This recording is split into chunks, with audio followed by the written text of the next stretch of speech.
Muy buenos días a todos por asistir aquí presencialmente y también a los compañeros y personas que se estén conectando en streaming.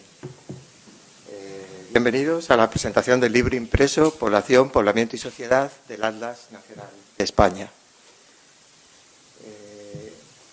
Como andamos bastante restringidos de tiempo, voy a dar ya directamente la palabra al director general del Instituto Geográfico Nacional y presidente del organismo autónomo Centro Nacional de Información Geográfica, don Lorenzo García Sensi. Gracias, Alfredo. Buenos días. Presidente de la red ANE21, directora científica de la red, subdirector de cartografía y observación del territorio, director del CENIC, profesores e investigadores de la red ANE21, compañeros del IGN, señoras y señores.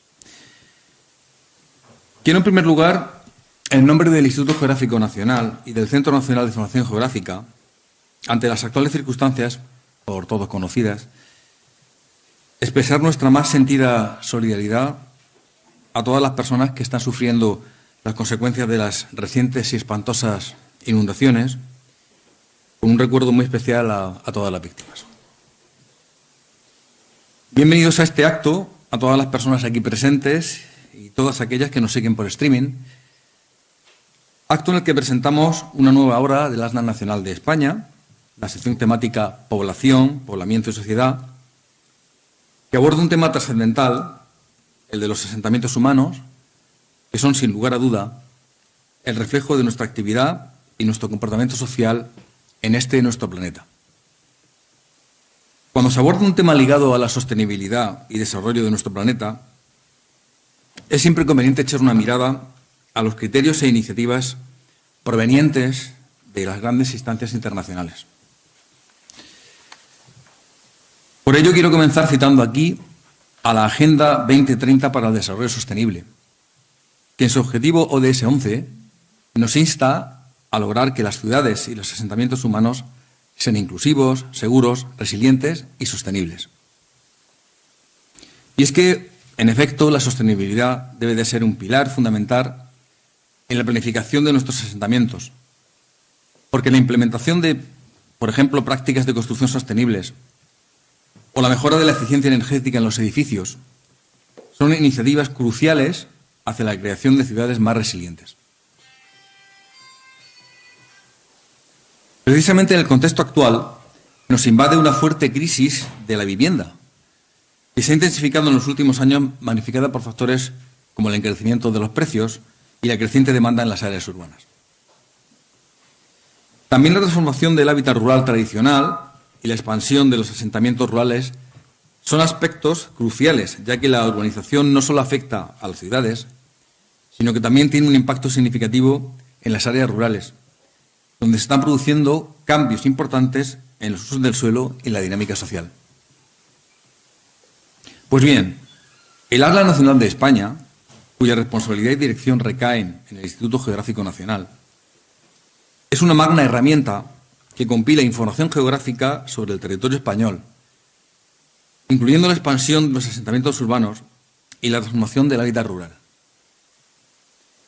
En efecto, a través de sus recursos, de sus mapas y análisis, el ANE ayuda a visualizar cómo la urbanización afecta no solo a las ciudades, sino también a las áreas rurales. Y esta información es esencial para la planificación y la gestión del territorio, permitiendo a los responsables de la toma de decisiones abordar los problemas de manera informada, racional y efectiva. Pero en estos grandes proyectos, la colaboración entre diferentes actores es, sin duda alguna, necesaria para abordar realmente los problemas actuales, haciéndolo desde una perspectiva razonada científicamente. Y por ello es esencial el apoyo de organizaciones científicas y académicas, como también de las organizaciones públicas suministradoras de datos temáticos, destacando sobre ellos los de naturaleza estadística. El ANE, de hecho, como bien sabéis, está contemplado como operación estadística en el Plan Estadístico Nacional. Ese razonamiento científico al que me he referido está precisamente asegurado a través de la red de instituciones científicas y académicas, la red ANE21, que dota de fiabilidad a las conclusiones de los análisis que se derivan de la vasta información que el ANE atesora. De nuevo, como en ocasiones anteriores, la red ANE 21 ha prestado su inestimable apoyo a la realización de la publicación de la sección temática Población, Poblamiento y Sociedad, que forma parte de la tercera edición de la obra España en mapas, una síntesis geográfica, dentro de la serie Compendios del Atlas Nacional de España. Es preciso tener siempre presente las finalidades de proyectos de esta magnitud. Y necesariamente, la primera de ellas, que debo citar, es el uso por las administraciones públicas como herramienta de apoyo para la toma de decisiones en políticas públicas y en ámbitos estratégicos. Sin olvidar, por supuesto, otras muchas finalidades, como son la investigación, la docencia, la cultura, el soporte empresarial y profesional y también su finalidad social para transmitir a nuestros ciudadanos la realidad geográfica de nuestro país. La actualización de la obra España en mapas, una síntesis geográfica, por secciones temáticas, es muy reciente. Desde 2023 se decidió publicarlo por tales secciones, en lugar de esperar a haber actualizado todas ellas para realizar una nueva publicación digital, en línea o impresa de la obra completa. Las secciones están constituidas por temas, que se van publicando como libro digital gratuito conforme se finalizan. A su vez, los temas están constituidos por subtemas que también se pueden ir publicando tras su finalización como páginas web del geoportal del ANE y como indicadores en el ANE interactivo. Esta otra de las muchas facetas del conjunto de productos que en realidad componen el Atlas Nacional de España. La sección temática que presentamos, Población, Poblamiento y Sociedad, incluye los temas demografía, asentamientos humanos y sociedad, que como también siempre hemos procurado, se han desarrollado teniendo en consideración la perspectiva de género conforme a las directrices del Plan Estratégico de Igualdad Efectiva de Mujeres y Hombres 2022-2025. A continuación, los detalles de esta sección quedan en manos del presidente y la directora científica del Red ANE 21 y de las personas integrantes en cada grupo de trabajo temático, a quienes agradezco su inestimable colaboración que, en mi opinión, muestra con ejemplaridad lo que se es capaz de conseguir cuando lo público se coordina para satisfacer las necesidades de la sociedad. Agradecimiento que hago extensivo a todos los presentes aquí en línea en este acto. Muchas gracias.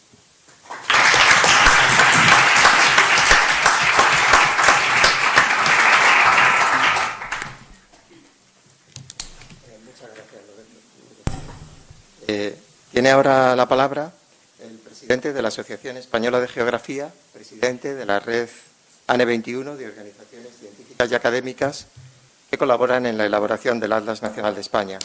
Es el catedrático del Departamento de Geografía de la Universidad de les Illes Balears, don Jesús Manuel González Pérez. Muy bien, muchas gracias, señor director general, subdirector general, director del CENIF. Muchas gracias por la invitación a este importante acto de los primeros resultados de este producto fundamental que es el ANE 21. Y yo, como presidente de la AGE, como presidente de esta red y también como geógrafo, yo quiero hacer tres breves reflexiones. La primera de ellas es destacar el protagonismo de la geografía. Yo creo que estar en el Instituto Geográfico Nacional, en un entorno como esto, con compañeros y compañeras y colegas que están acompañándonos en esta actividad, yo creo que es fundamental. Los mayores principales fenómenos, tanto globales como locales, tienen una interpretación geográfica. Y son fenómenos que además demandan del conocimiento geográfico. Y ahora el director general hacía referencia a toda la catástrofe y toda la situación de la DANA, que ha afectado y que está afectando lamentablemente a todo el Mediterráneo peninsular. Observamos que muchos de los elementos que nos permiten la interpretación de estos fenómenos, de su previsión, de su gestión o probablemente de intentar resolver todos aquellos impactos que están produciendo, tienen un componente geográfico fundamental y necesitan del conocimiento geográfico. Evidentemente, la climatología sería una de las líneas fundamentales que podrían dar respuesta a esto, pero no solo la climatología.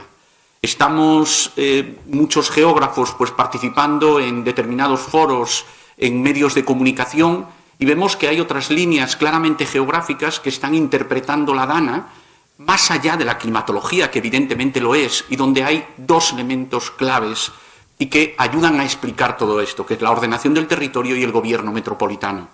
Por tanto, son líneas claramente con un sentido geográfico, no solamente con un sentido descriptivo analítico, sino evidentemente también propositivo. La segunda reflexión a la que quiero hacer referencia es algo, estando en el Instituto Geográfico Nacional, la importancia de los mapas, de la cartografía. La cartografía no solo sirve, yo creo que aparte en este foro no hace falta mucho insistir en esto, no solo sirve para el análisis, para el diagnóstico, sino cada vez más es un elemento propositivo. Otro tema de debate clave hoy en día y una preocupación fundamental en la sociedad, que es la vivienda. Yo creo que afrontar el tema, la problemática de acceso a la vivienda, posiblemente el principal aspecto y preocupación actual en España, pues evidentemente sin tocar la cartografía y las propuestas cartográficas sería imposible.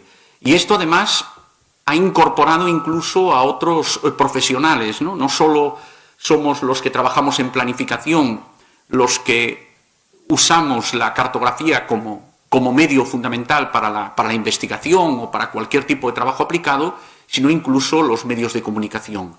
Hoy en día no es posible informar sin mapas y podemos observar que prácticamente todos los medios demandan constantemente cartografía, a veces con unos mayores o menores conocimientos de que la cartografía no tiene que ser inmediata porque se trabaja con fuentes, pero la cartografía se ha convertido en un elemento de información también periodística y, por tanto, de transferencia a la sociedad fundamental. La tercera reflexión es la importancia de un atlas. Un atlas no solo es una fuente informativa, no solo es un producto importante al que todos podemos acceder para cualquier trabajo, cualquier investigador, cualquier estudiante, sino que es un producto de país. Es decir, esto es un producto de Estado y, por tanto, tiene ese valor. Yo, en este sentido, creo que hay que dar la enhorabuena al Instituto Geográfico Nacional, al CENIG, al Ministerio, por supuesto, por seguir apostando por los atlas. Y aparte con una renovación constante. Y los atlas históricos son extraordinarios, pero evidentemente hay que ponerse en el siglo XXI, ANE XXI, y este esfuerzo por la renovación, por la actualización, por la incorporación de nuevas metodologías, de nuevas herramientas o de nuevas fórmulas de presentar, con las fórmulas interactivas, yo creo que tenemos que felicitarnos. Cuando estoy fuera en algún otro país y tengo la oportunidad de explicar cómo funciona la red ANE XXI y lo que estamos haciendo, la gente queda realmente maravillada de cómo funciona la red, de cómo se estructura y algo fundamental, de cómo es la colaboración. Cómo es la colaboración, en este caso, nosotros como asociación, pero que en el fondo somos 90% de los que integramos esta red somos universitarios, como las universidades colaboran con la administración del Estado para, de manera coordinada, intentar pues, sacar un producto que es de excelente calidad. Hoy en día hoy tenemos la oportunidad de presentar los primeros capítulos. Evidentemente no hay capítulos más importantes ni menos importantes, faltaba más, pero yo creo que se han comenzado con 3, donde se tocan temas de una actualidad y de un interés para la sociedad clave. Pensemos que en uno de ellos se toca la vivienda, vuelvo a insistir en esto. En otro, las migraciones internacionales. Y en un tercero, entre otros elementos, en el de sociedad, los resultados electorales. Los resultados electorales no solo tienen una importancia por saber la realidad en sí de lo que vota la gente, sino que tiene un componente social, económico, étnico, a escala intraurbana de una validez fundamental. Y en esto, ahora, pues hay una cartografía muy detallada en muchos países. Están siendo las elecciones en Estados Unidos. En Estados Unidos utilizan una cartografía electoral de una calidad extraordinaria. Y esta calidad extraordinaria de esta cartografía electoral, insisto, no solo tiene la validez del voto en sí, sino porque están explicando una realidad social, económica de cualquier otro territorio. Bueno, pues este es un tema que también está reflejado en uno de estos capítulos que hoy se presentan. Ya para finalizar, yo quiero, en este caso como presidente de la AGE, de la Asociación Española de Geografía, agradecer enormemente al IGN, al CENIC, pues el haber llegado a este convenio. Para nosotros es un enorme orgullo, también representa un reto, pero para nosotros es un enorme orgullo que hayan contado con nosotros para poder coordinar, liderar, no sé cómo llamarle, este producto de país, que es así como lo entendemos. Por tanto, tengo que agradecer en nombre de la geografía española que hayan confiado en nosotros. Y en segundo lugar, quiero agradecer también a todos los trabajadores y las trabajadoras del IGN y del CENIC, es decir, constantemente estamos trabajando con ellos, colaborando, hablando, y hay una unanimidad, pero unanimidad de que se trabaja de manera extraordinaria, de que la comunicación es sencilla, es rápida, es ágil, es agradable, y por tanto todo eso al final acaba redundando en un producto de mayor calidad, porque todos nos vemos beneficiados. Por tanto, bueno, nada más. Gracias también a todos los presentes, evidentemente, por estar en este acto. Gracias.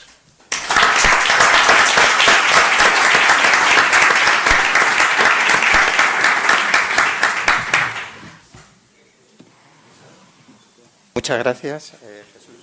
Bueno, ahora vamos a ver un vídeo que han hecho nuestros compañeros del Autónomo Centro Nacional de Información Geográfica, en el que reflejan pues todo el trabajo de la red y también y muy especialmente de todo el personal y el equipo del Atlas Nacional de España, el equipo técnico del Instituto Geográfico Nacional.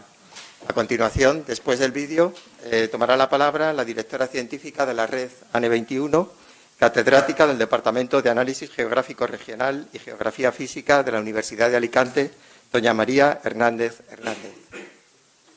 Entonces ya entra vídeo.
días a todos.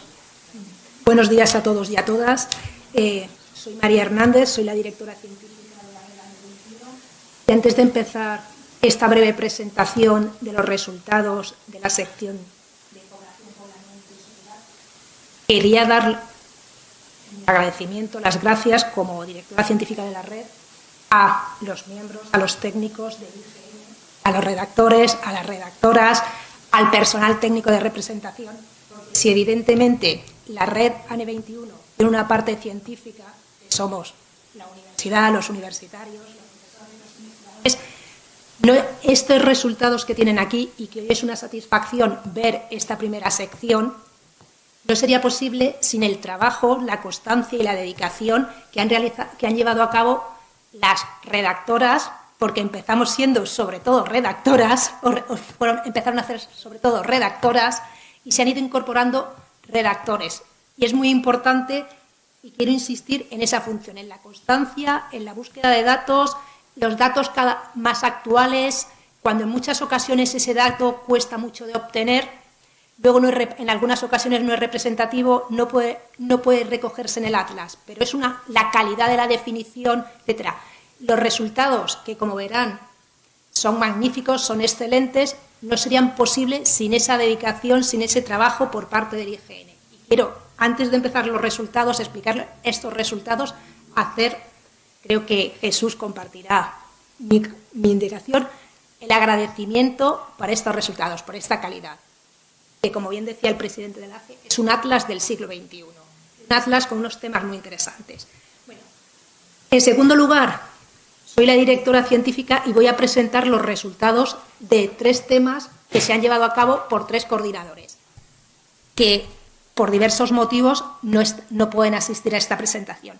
Yo voy a presentar esos resultados, pero evidentemente es importante tener en cuenta que esta red está constituida por más de 150 investigadores procedentes de diferentes universidades, un gran número de universidades públicas españolas, algunas privadas, pero también otros organismos públicos, la Biblioteca Nacional, que permiten la presentación, la elaboración de este documento.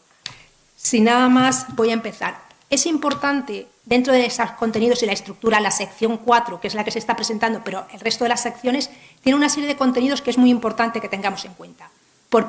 En primer lugar, se va a incorporar un subtema de Europa, es decir, es una innovación con respecto a los atlas anteriores, porque lo que van a permitir es contextualizar el contexto, la situación de España en Europa, y a partir de ahí mostrar cuáles son los elementos que caracterizan a los diferentes temas en el ámbito nacional.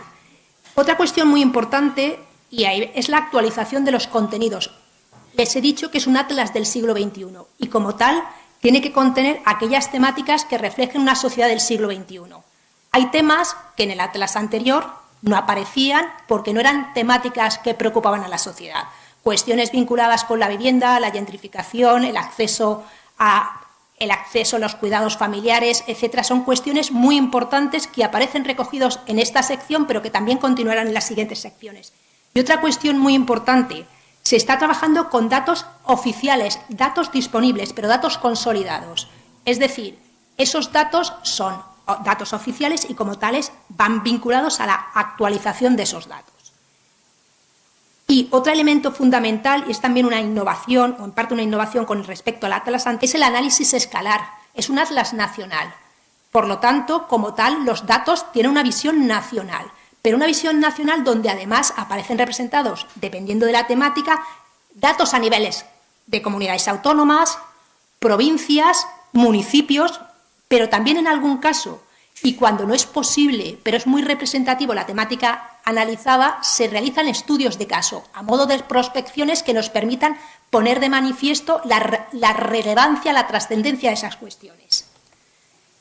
La estructura de los contenidos ya se ha visto en los 3 vídeos, con lo cual puedo ir relativamente rápido, responde a las estructuras que van a ir definiendo sus respectivos coordinadores y sus investigadores. Todos estos 3 primeros temas, pero todos los demás, tendrán una introducción, una primera parte, que es esa contextualización europea. Y a partir de ahí, con diferentes subtemas, analizando las cuestiones que caracterizan esa unidad. En el caso de Europa, dinámica demográfica, en el caso de demografía, dinámica demográfica, movimientos migratorios, pero en el caso de Europa, por ejemplo, cómo ha cambiado la sociedad, cómo se caracteriza esa sociedad, cuáles son los comportamientos políticos y electorales, etc.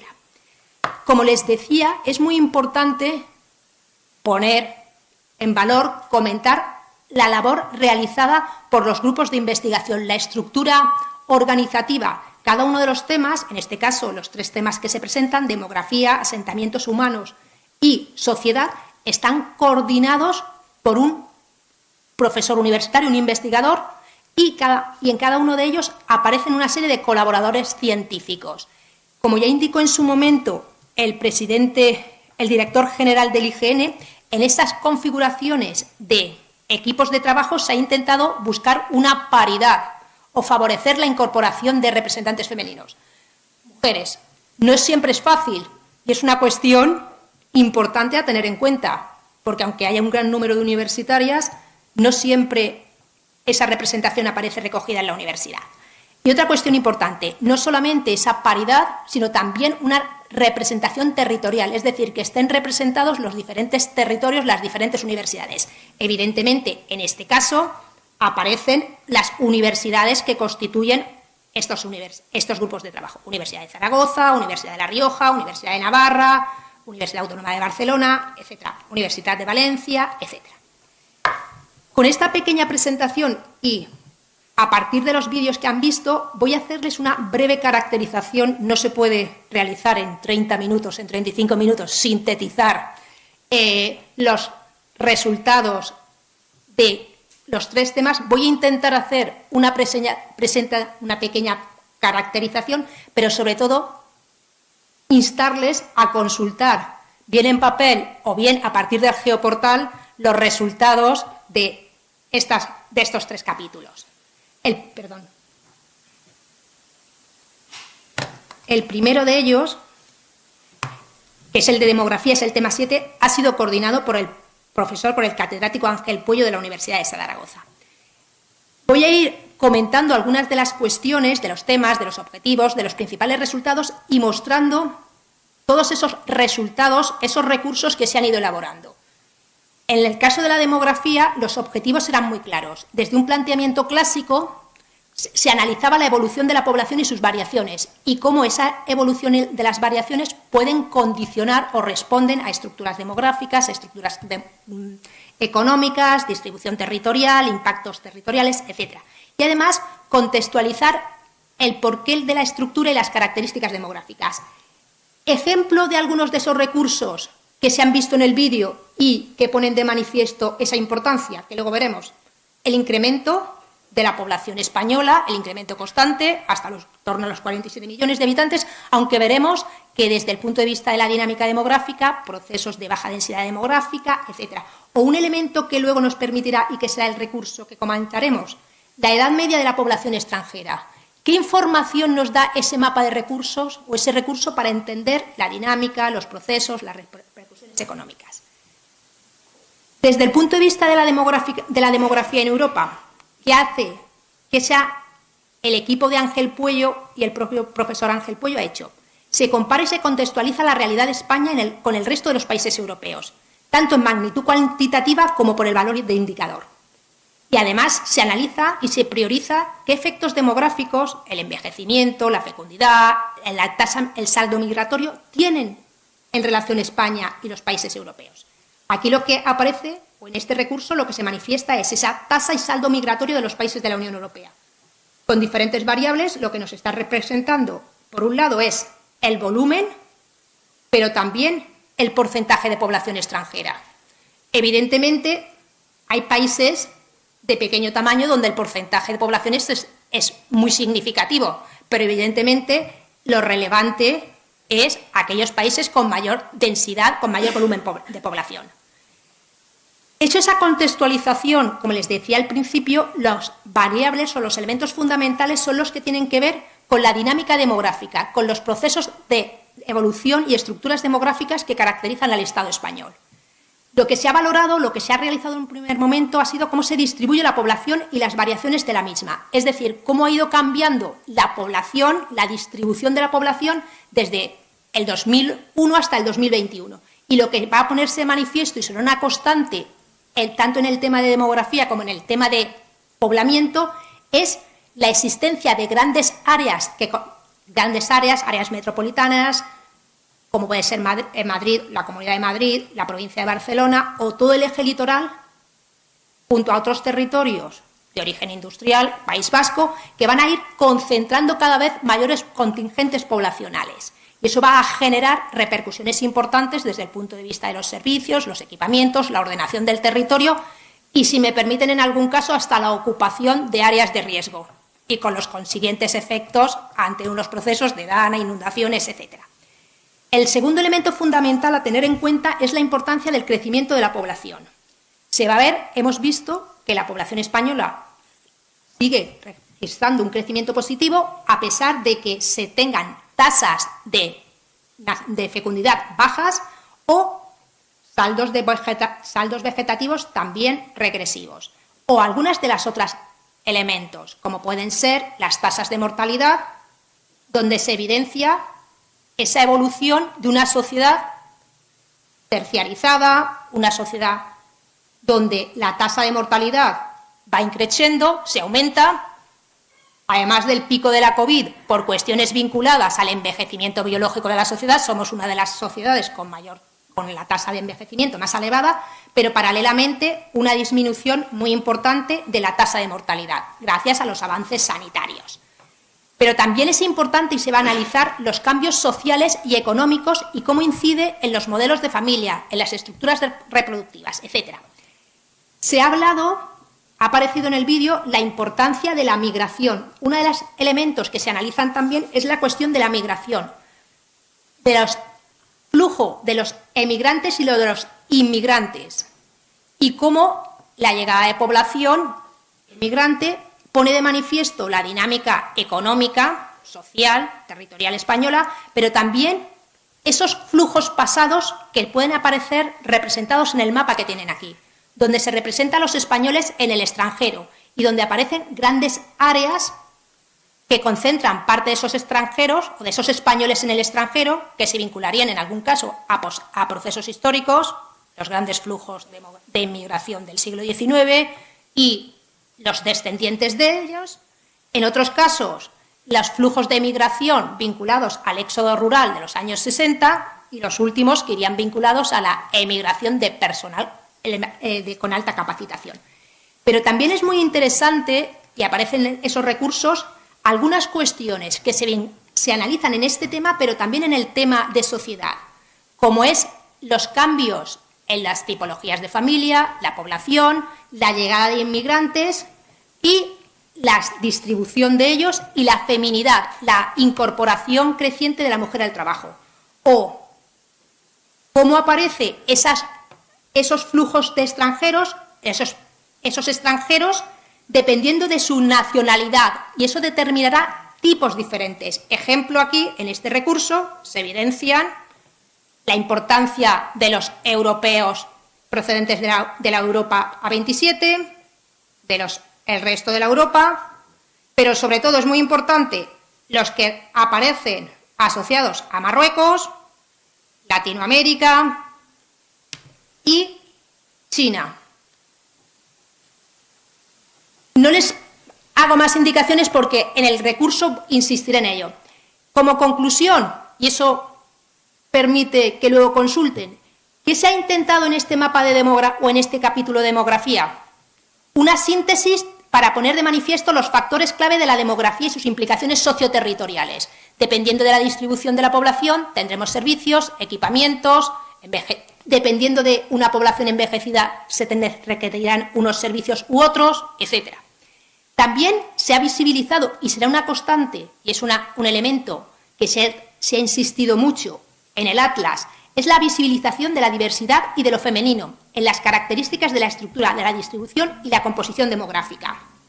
Y también es evidente, concilia una lectura divulgativa con un análisis más profundo y técnico. Evidentemente, es un atlas nacional, es un atlas que proporciona información, como se indicaba, a cuestiones de política territorial, pero también es importante ese carácter de divulgación, de transferencia de los contenidos que se elabora desde la universidad, pero también desde un organismo público como es el IGN, para la sociedad, para que sea conocido y se divulguen esas transferencias. Un recurso, y de todos los recursos va a resultar complicado elegir uno de ellos, porque todos serán ilustrativos, se eligió o se ha elegido la edad media de la población extranjera. ¿Por qué? Porque en estos momentos, o con datos de 2011, había oficial 7,2 millones de habitantes, un 15,18% de la población. Es un porcentaje significativo, porque a diferencia de otros países, esa primera diapositiva donde se veía la importancia de la población extranjera en Alemania, España ha sido un país tradicionalmente emisor. Va a ser un país receptor en los últimos 30 años. Es un cambio importante y que pone de manifiesto esas dinámicas económicas. Pero también es muy importante poner de manifiesto dónde se localiza esa población extranjera. Esa localización de la población extranjera lo que va a poner de manifiesto son las dinámicas sociales y económicas que registra el país. La mayor parte de esos emigrantes se localizan en las dos grandes áreas metropolitanas. Aquí vuelve a aparecer esas dobles variables. Por un lado, el volumen, Madrid, Barcelona, pero también aparece un proceso muy interesante de litoralización, es decir, de concentración en ese eje litoral, donde vamos a tener dinámicas de servicios, de equipamientos, turismo, en los dos espacios insulares, Baleares o les Illes Baleares y Canarias, y también en aquellos ejes, País Vasco, Corredor del Ebro, que reflejan dinámicas económicas, en este caso, asociado a actividades industriales. Pero esa distribución socioeconómica también es importante vincularlo con la edad media de la población extranjera. Y aquí se incorpora un segundo elemento para entender, interpretar ese mapa. Los colores más oscuros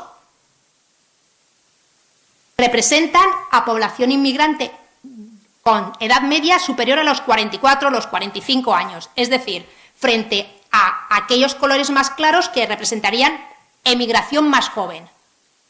¿Qué representan esos dos procesos? Dos tipologías diferentes de emigración. Los de edad media elevada, no sé si con 46 años sería considerado edad media elevada, ¿vale? ¿Vale? Pero evidentemente había que establecer una horquilla. Lo que están reflejando es que nos encontramos con una tipología de emigrantes jubilados o prejubilados que se van a desplazar a espacios litorales, y vean dónde aparece en esa litoralización: Costa del Sol, Costa Blanca, Costa Brava, Illes Balears y en algún caso Canarias, que lo que hacen es desplazarse de áreas de procedencia centro y norte de Europa hacia zonas con condiciones climáticas más benignas y que disfrutan del sol y de las ventajas de un país o de unos servicios relativamente adecuados, adaptados y cuyas capacidades económicas les permiten desplazarse. Es una dinámica, una emigración que se va a iniciar en los años 60 y que se va a ir consolidando. Importante. Evidentemente, podríamos ver que más de 46 años podría ser más de 70, más de 80, dependiendo de los procesos. Y por el otro lado, tendríamos esa inmigración joven, que es la que representa la llegada de población que emigra de sus países buscando mejores condiciones de vida, población joven, dependiendo del ámbito de destino, masculina o femenina, y que correspondería a esos grupos o esos colectivos que han incrementado en algunos casos las tasas de natalidad, población joven. Rápidamente tendríamos ese segundo tema, asentamientos humanos, en este caso coordinado por la profesora María José Piñeira de la Universidad de Santiago de Compostela. ¿Cuáles van a ser las características? Si en el tema anterior era sobre todo demografía, aquí vamos a ver población, es decir, las repercusiones de la población en un territorio. ¿Cuáles van a ser los objetivos de este tema? Por un lado, analizar los cambios registrados en el sistema de asentamientos, tanto en los medios urbanos como en los medios rurales. Pero, sobre todo, también contextualizar y conocer cómo la estructura de los asentamientos ha tenido una serie de repercusiones territoriales. Ejemplos de recursos, aquí vamos a volver. El primero de ellos, lo que tenemos es un mapa de usos del suelo, donde aparece 2018, donde aparecen las zonas, las grandes superficies artificializadas, es decir, las zonas urbanas, vuelven a aparecer Madrid, Barcelona, Valencia, en algún caso cierto eje litoral, pero también los grandes espacios agrarios, coincidiendo con las grandes valles fluviales, pero también zonas naturales, espacios de montaña. O uno de los recursos también muy importante y que pone de manifiesto la capacidad de síntesis es toda la evolución de la morfología urbana, los diferentes cambios normativos y la incidencia en el desarrollo urbano de las ciudades.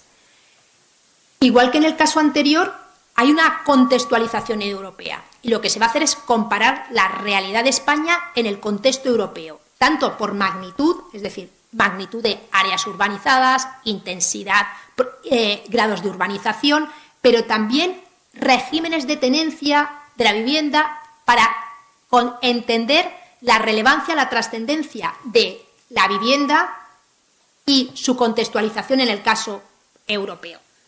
Si analizamos en el caso, aquí tendríamos esas áreas funcionales, la importancia de municipios, de áreas urbanas, las grandes ciudades, pero también esas zonas de desplazamiento, esas zonas donde se producen esos desplazamientos pendulares de la población. Evidentemente, aparecen grandes espacios en el centro de Europa, en el eje del Rin, y en el caso español, vinculado de nuevo a esas áreas funcionales vinculadas a el área metropolitana de Madrid, Barcelona, pero luego la existencia de ciudades, en algunos casos, que no tienen esa zona de desplazamiento, es decir, son grandes núcleos urbanos, pero sin áreas metropolitanas.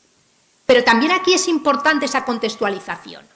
Si vemos el régimen de tenencia, veríamos que en el caso europeo, igual que en el caso español, pero en menor medida en el caso español, un descenso de lo que serían las viviendas en propiedad y un ascenso de las viviendas en régimen de alquiler. Pero, evidentemente, con diferentes tipologías. No es lo mismo tener pagos pendientes que ser vivienda en propiedad. En algunos casos, como excepciones, caso de Suiza, donde la importancia del alquiler es el elemento fundamental. Estamos hablando de contextos diferentes, sociales, económicos e históricos. En el vídeo se hablaba de no olvidemos el medio rural, pues aquí se ha analizado, porque es importante. Lo que se va a analizar es la distribución de la población según entidades de tamaño. Y ese análisis a partir de lo que el INE, el Instituto Nacional de Estadística, considera como núcleos rurales, es decir, menos de 10.000 habitantes. Evidentemente es un dato estadístico, pero es importante porque en una sociedad globalizada, en algunos casos, núcleos de población de menos de 10.000 habitantes tienen una dinámica urbana y algunos de más de 10.000 habitantes pueden tener una dinámica rural. Es decir, aquí estamos viendo un análisis estadístico, pero lo que pone de manifiesto, en este primer caso, es esa evolución de la importancia de los pequeños núcleos de población de menos de 100 habitantes, de menos de 200 habitantes, y aquellos núcleos de más de 2.000 habitantes que en algunos casos actuarían como cabeceras comarcales, prestación de servicios, importante para la prestación de esos servicios. Pero también en esa distribución, en esa comparación de la evolución de la población de menos de 10.000 habitantes entre 1991 y 2021, lo que se va a poner de manifiesto es esa progresiva despoblamiento, procesos de despoblamiento en el medio rural. Y esos procesos de pequeños núcleos de población no solamente responden a esos procesos de carácter socioeconómico, sino en algún caso tienen también un anclaje histórico. Si vemos las entidades de menos de 10.000 habitantes, y serían las más pequeñitas, aparecen mayoritariamente en el cuadrante noroeste, vinculado a lo que es una forma de poblamiento tradicional, que son las aldeas y todas las articulaciones, frente a espacios como pueden ser los ámbitos del ámbito de la meseta de Castilla-La Mancha, Extremadura y Andalucía, incluso la propia Comunidad Valenciana, donde el hábitat disperso era muy poquito frecuente.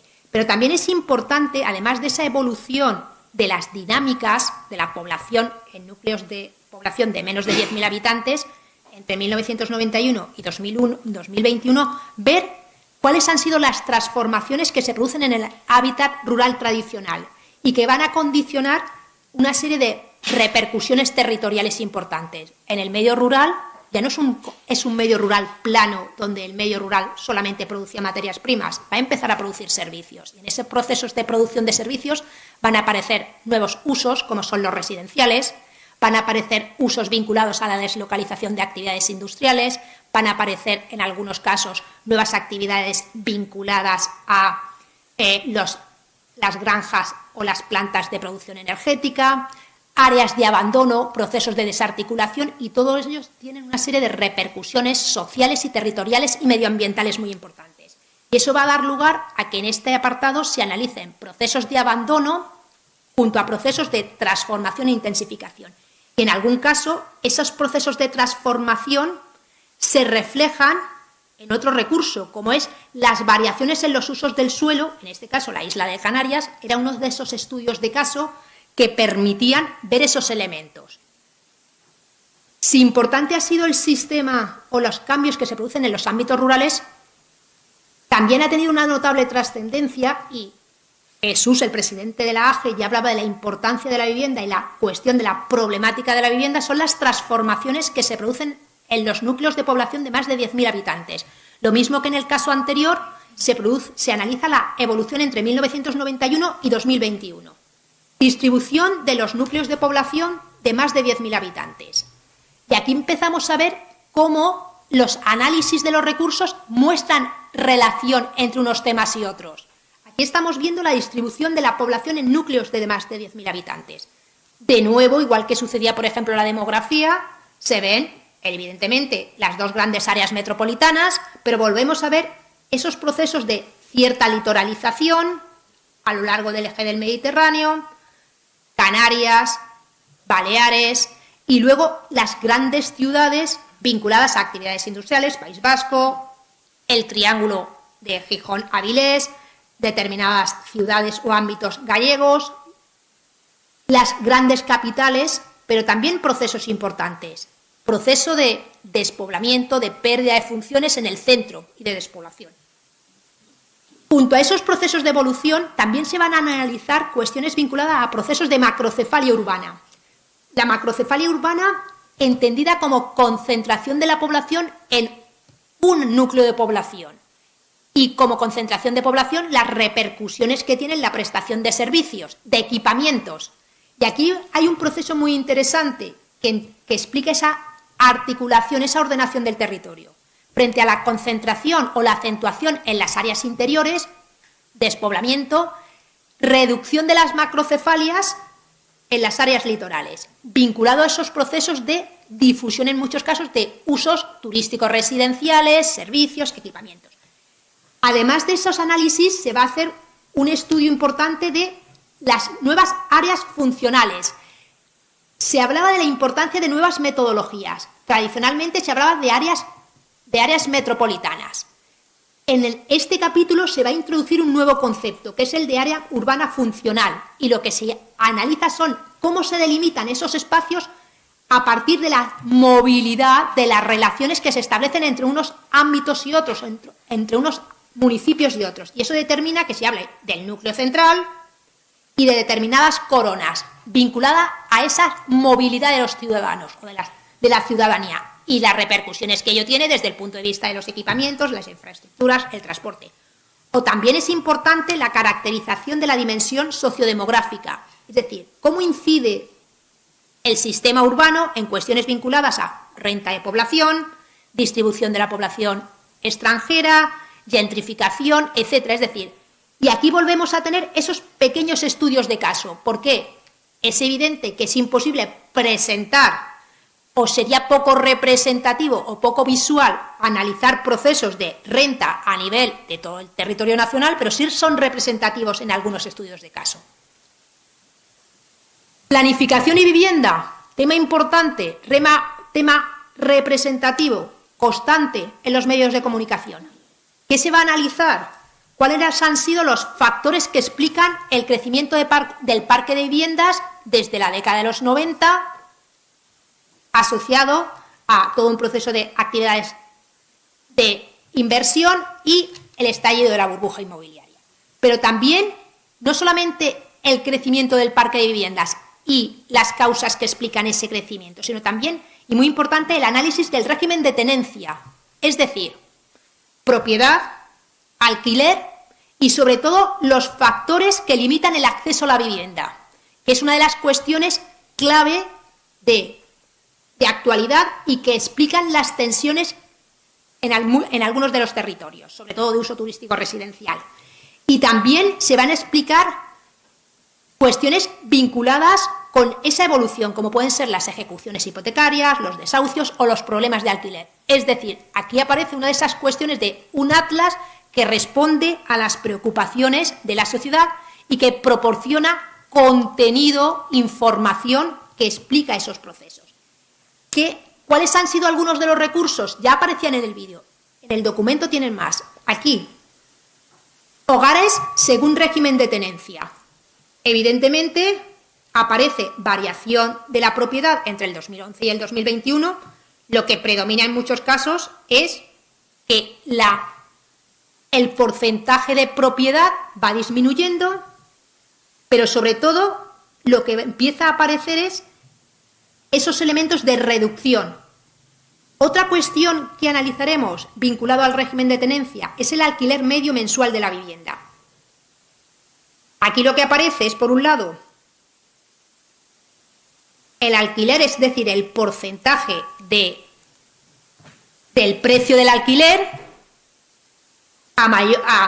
creo que se ve poquito, pero a mayor tamaño del circulito, pues el precio del alquiler es mayor. Ejemplos: Ibiza, Málaga, Mallorca en algún caso, pero sobre todo y muy importante es lo que aparecería aquí, la variación, es decir, el incremento, en algunos casos por encima del 40%, que refleja ese incremento del alquiler muy por encima de la capacidad o del incremento de los salarios. Y vean que prácticamente los tonos anaranjados y rojizos aparecen en las islas, parte del litoral, etc. Y también repercusiones de ese crecimiento del parque de viviendas, de ese parque de viviendas que responde a dinámicas especulativas. Desahucios. Conclusiones. Se presenta una síntesis para conocer los factores clave de los asentamientos y sus implicaciones socioterritoriales. Se visibiliza la importancia de los procesos de litoralización y las repercusiones desde el punto de vista de la población, alquiler, etc. Se pone de manifiesto el problema del acceso a la vivienda. Y de nuevo, es esa conciliación entre un análisis más profundo y técnico. Recurso. Si en el tema anterior resultaba complicado, aquí vuelve a ser muy complicado, de nuevo, por muchos temas. ¿Cuál ha sido el recurso que ha seleccionado, en este caso, la coordinadora? El precio medio de la vivienda. Comentaba que había muchos de esos recursos. ¿Por qué es importante? Porque aquí lo que aparece es la variación del precio de la vivienda libre entre el 2015 y el 2022. Saldo negativo correspondería a áreas de interior mayoritariamente. Saldo positivo, es decir, incremento de la vivienda. Evidentemente es mayoritario, pero no solamente es que resulte mayoritario, es que lo que tenemos es el tamaño de las barras, indica ese incremento, ese proceso, esos procesos de incremento, de repercusión y sobre todo la segunda trama, lo que nos está poniendo de manifiesto es el incremento, el precio medio de la vivienda por metro cuadrado. 2.500, 3.000, no solamente aparecen las grandes áreas metropolitanas, aparecen espacios insulares, áreas con Málaga, con importantes usos turísticos residenciales. ¿Qué es lo que nos está poniendo de manifiesto este capítulo o este mapa? Pues que el problema de la vivienda esto es un problema estructural sin resolver. Que hay más de 5 millones de hogares con exclusión residencial, que parte de ese proceso va vinculado a que el periodo de máxima intensidad de construcción tras el boom de los 60, que respondía a vivienda principal, se va a producir por un modelo inmobiliario neoliberal, que lo que es, se construye mucha vivienda por inversión, no por necesidad de primera vivienda, o al menos a priori. Y los datos son representativos. En 1991 había 7 millones de viviendas, en el 2022 hay más de 26. Es decir, problema de accesibilidad, pero tenemos un amplio número de viviendas. Evidentemente, segundas residencias, inversión, etcétera. Pero otra cuestión muy importante es lo que se ha visto, la pérdida de asequibilidad. Es decir, el alquiler y el metro cuadrado por vivienda se ha acentuado notablemente, mientras que la renta, el incremento de los salarios ha sido mucho menor. Evidentemente, lo que se va a producir es un factor de exclusión. En primer lugar, de acceso a la vivienda y posteriormente de dificultad de acceso al alquiler. Tercer tema para ajustarme al tiempo sería el coordinado. Es el tema de sociedad y es el elaborado por Oriol Nelo y su equipo, coordinado desde la Universidad Autónoma de Barcelona. En los tres temas, en este tema, al igual que en el caso de asentamientos, van a incorporarse temas novedosos o temas que no estaban en el atlas anterior, vinculados a esos cambios de la sociedad. ¿Cuál va a ser los objetivos de este atlas o de este tema? Analizar los cambios que ha registrado la sociedad española, desde el punto de vista de la actividad económica, de los cuidados, es un tema que se incorpora, de la brecha, de la desigualdad y de la pobreza, pero también examinar las actitudes políticas y el cambio electoral. Lo que tenemos aquí, o uno de estos primeros recursos, ha sido explicar, en algún caso, algunos conceptos que generan confusión o pueden resultar confusión, como es la población activa, la población inactiva, etc. Relación de la población con la actividad económica. Lo que se va a poner de manifiesto son los cambios en el mercado de trabajo. En relación con las actividades económicas, somos una sociedad terciarizada y ello ha dado lugar a un proceso de incremento de los activos terciarios, una presencia reducida y testimonial de los sector primario, una pequeña mantenimiento de las actividades secundarias industriales y una reducción del activo de la construcción vinculado sobre todo al estallido de la burbuja inmobiliaria y el incremento que generó ese proceso anterior. Pero también es muy importante analizar cuál ha sido la evolución del mercado de trabajo pre- y post-pandemia, pero también pre- y post-reforma laboral. Y lo que se pone de manifiesto en algunos casos es la precarización. Aquí tendríamos cuál ha sido la evolución de la población asalariada con salarios bajos. Si se ve la línea, no es que haya un gran incremento, tampoco hay una gran reducción. Lo que resulta llamativo es el porcentaje de población asalariada con salarios bajos, que en algunos casos, no, por ejemplo en País Vasco, pero sí en determinadas comunidades se sitúa por encima del 30% de los trabajadores. Es una precarización, unido a los problemas de incremento del precio de la vivienda, etc. Y otra cuestión muy importante va a ser ese proceso de feminización y de incorporación de la mujer al mercado laboral. Y esa formación. Dentro de ese análisis del mercado laboral, un elemento importante es la importancia creciente de la mujer como en el mercado laboral y también de la población extranjera, de ese colectivo joven que se incorpora al mercado laboral.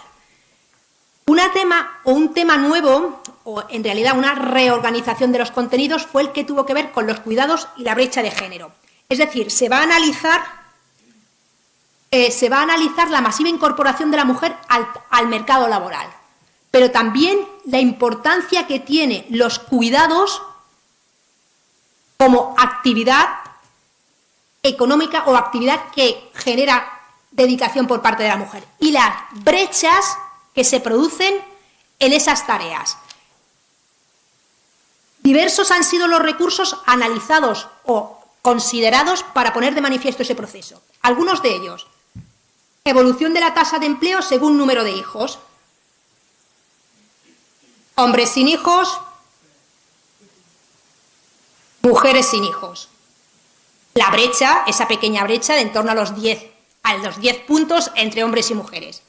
Pero los elementos que han sido una constante y muestran esos cambios en la sociedad es hombres con familia numerosa, mujeres con familia numerosa. A pesar de la incorporación de la mujer al mercado laboral, la brecha, y serán algunos recursos que se han analizado, se continúa. Pero aquí lo podemos ver también. Cuidados a menores o dependientes según sexo y grupo de edad. Si excluimos los de menos de 30 años y los de más de 70, porque en algún caso los de más de 70 probablemente estén cuidando de ellos, en los grupos centrales lo que vemos es esa incorporación. Se encarga de la mayor parte. Señora, señora, señora. Se encarga de parte importante junto a más personas. Señora, señora, perdón, señora, señora, señora. Es decir, elemento de incorporación, pero se mantiene esa brecha o esas diferencias en los cuidados, en las tareas, en la sobrecarga. Dentro de otra cuestión importante, esa brecha, esa desigualdad, lo que se va a poner también de manifiesto son las desigualdades entre territorios. España es uno de los países con mayor desigualdad en la distribución de la renta en Europa. Aquí aparece el índice de Gini, muestra en torno a un 3%, es decir, que entre la renta más alta y la renta más baja se multiplica por 3. Más de 27.000, menos de 12.000. ¿Dónde se localizan las rentas más elevadas? País Vasco, las áreas metropolitanas, las áreas más bajas, en algunos casos, zonas centro-sur de España, etc. Pero esos procesos también van vinculados a toda una serie de cambios vinculados a la composición de los hogares, al tipo de renta de ingresos, etc. Según fuentes de ingresos, lo que nos está poniendo de manifiesto es la importancia de los ingresos salariales, pero también la importancia en algunos territorios donde tienen otro tipo de ingresos. Las pensiones, lo que nos está poniendo de manifiesto es la existencia de territorios con un proceso de envejecimiento muy elevado y donde los ingresos son elevados, procedentes de las pensiones. Pero también esos cambios en los hogares, esas desigualdades en términos de renta, etc. Lo que aparece aquí son esos hogares monoparentales donde se analiza el cambio entre el 2011 y el 2021 y donde se valoran, por un lado, cuando tenían a su cargo un niño o una niña menor de 25 años, no sé si niño o niña ya sería alguien, y cuando tiene un porcentaje de todos los hijos de más de 25 años. Lo que se evidencia es que entre el 2011 y el 2021, en muchos casos, y sobre todo en las áreas metropolitanas y en las áreas de mayor dinámica económica, que coincidían con las zonas con mayor precio de la vivienda, del suelo, de los alquileres, lo que se está produciendo es un mantenimiento o regreso al hogar familiar. Actitudes políticas, asociacionismo, participación. Lo que se va a poner de manifiesto es, en algunos casos, la pérdida de interés por la política, preferencias, insatisfacción. Uno de los recursos, o muchos de esos recursos, es el régimen político preferido según grupos de edad. Resulta muy ilustrativo. De nacidos después de 1999 o anteriores a 1948. Lo que se manifiesta es que en los últimos o en las cohortes de población más jóvenes, en algunas circunstancias un gobierno autoritario es preferible a un sistema democrático, aparece de manera importante. Frente a la democracia es preferible a cualquier otra forma de gobierno. Es decir, nos daría para hablar, analizar cuestiones de fake, noticias, redes sociales, etcétera, pero está poniendo de manifiesto esa insatisfacción con los sistemas de gobierno. Y otra de las cuestiones, otro de los recursos que fue analizado fueron las elecciones autonómicas y cómo habían cambiado las diferentes candidaturas, representaciones en las dos cámaras. Fue uno de los temas o de los recursos que más, permítanme la expresión, más quebraderos de trabajo, más quebraderos de cabeza llevó al coordinador y a los técnicos del IGN como consecuencia del elevado número de convocatorias electorales y la imposibilidad de cerrar el capítulo. Bueno, conclusiones. Lo que se hace en este tema de sociedad es que se va a presentar una síntesis de los cambios registrados en la sociedad en relación a la actividad económica, pero también en los modelos de familia y las repercusiones que eso tiene. Se pone de manifiesto la pugna entre la paridad de género y la prestación de cuidados y la persistencia del cuidado por parte de la mujer y las desigualdades por parte de la sociedad y los cambios en las actitudes políticas y el comportamiento electoral. Ejemplo de esos hogares unipersonales, se hablan de hogares unipersonales y hijos, pero también es muy importante personas mayores, hogares unifamiliares. Una tasa o una esperanza de vida elevada se traduce que en algunos ámbitos el porcentaje de hogares unipersonales de más de 65 años sean muy importantes, con las repercusiones asistenciales, de servicios sanitarios que eso tiene. Principales resultados, y es la última diapositiva. Evidentemente, habían dos cuestiones muy importantes a tener en cuenta. Por un lado, la noción de actividad, es decir, uno de los planteamientos por parte de la coordinación y de los diferentes investigadores era la necesidad de pasar de un análisis de la actividad de la población basada solo en la actividad económica, es decir, sector primario, secundario, terciario, a incluir la economía de los cuidados con atención al género, para poner de manifiesto que, además de la incorporación de la mujer al mercado laboral, esa sobrecarga de tareas que en muchas ocasiones representan un importante volumen de trabajo y que no aparecen recogidos o no son fácilmente cuantificables. Por otro lado, la evolución del mercado de trabajo y la progresiva incorporación de la mujer, tanto españolas como extranjeras, pero esa diferencia, esa brecha que continúa. Y sobre todo la visibilización, la relevancia social y la persistencia de la brecha de género. El ejemplo lo tienen aquí. Ya les he comentado esa distribución, pero aquí vuelve a aparecer. Participación de las tareas domésticas según sexo. En uno de los comentarios anteriores era quién se encargaba de diferentes tareas, de cuidado de los menores o de los mayores. Pero aquí tendríamos tareas domésticas. Hombres, mujeres, y volvemos a tener, se encarga de la mayor parte, se encarga de una parte importante. Continúa esa brecha de género a pesar de diferentes iniciativas, incorporación, sobrecarga, etc. Con esto sintetizaría, evidentemente, los diferentes coordinadores hubieran hecho una síntesis mucho más adecuada a estos resultados que se han obtenido, pero como directora científica lo que quiero poner de manifiesto es que los contenidos, los diferentes recursos, el producto que ustedes tienen aquí que se está presentando, ponen de manifiesto un análisis de una dinámica social, territorial, económica que responde a unas temáticas de una sociedad española del siglo XXI, si me permiten, con sus luces y sus sombras, y que en algunos casos los datos que se presentan aquí lo que tienen es una función pública. Proporcionan información, no solamente datos, sino también factores, dinámicas, procesos que explican esos recursos. Y este es el valor añadido, y con esto querría terminar, de este atlas. No solamente es un mapa, que es muy importante, pero también es muy importante dar sentido, explicar los procesos, las dinámicas que se dan, porque eso es lo que permite ese servicio público, esa función pública de actuar, planificar, etcétera. Y con esto termino. Muchísimas gracias.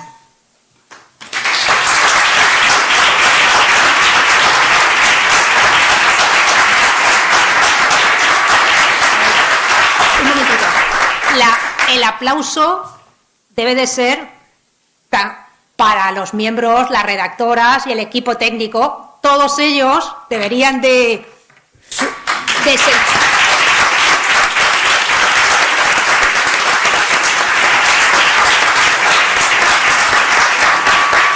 yo he puesto voz, pero aquí los mapas, la representación es una combinación, o si me permiten, es una hibridación entre universidad y IGN, sin el cual no se entendería. Muchísimas gracias, María. Bueno, pues pasamos ya a la despedida que va a realizar nuestro director general. Muchas gracias.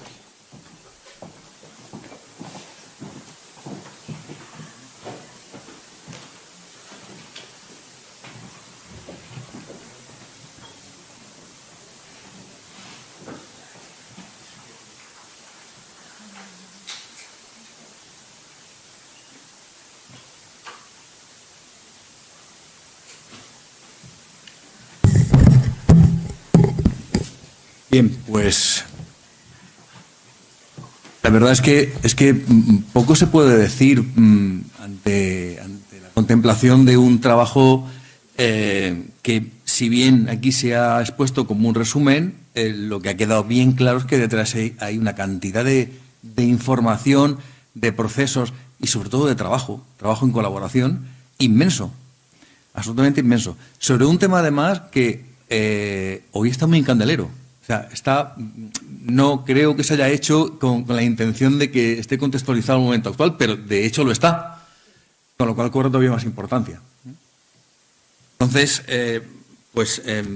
yo solo quiero mostrar que, en fin, la satisfacción con la que pues hemos contemplado en este acto un trabajo absolutamente extraordinario, y lo que me toca dar es mi más ferviente enhorabuena a todos los que han intervenido en él, tanto de la red ANE 21 como personas del IGN y del CENIC que han intervenido en este trabajo, que no deja, de nuevo, pone en todo lo alto el valor de una obra como es el Atlas Nacional de España, en todos los sentidos, y con un tema que, francamente, creo bueno, yo confío en que estos resultados, esta sección, tenga una repercusión lo más inmediata posible en la toma de decisiones que puedan repercutir en una mejora de la situación justamente en el ámbito de la sección. De nuevo, agradecer a todos que el trabajo bien hecho y esperar que esto pues continúe tal como está haciendo ahora, que no es otra que conseguir una y otra vez pues disponer de recursos, de información, de análisis alrededor del Atlas, con un asesoramiento tan magnífico que tenemos a partir de la red ANE 21, para que en el futuro pues no solamente actualicemos lo que ya está hecho, sino que incorporemos nuevos recursos, novedades, como bien la directora científica nos ha dicho, que en este caso figuran respecto a ediciones anteriores, para que el ANE siga siendo secularmente una herramienta decisoria importante para políticas públicas y en general para toda la sociedad. Una vez más, muchísimas gracias, gran trabajo, enhorabuena, extraordinario. Muchas gracias.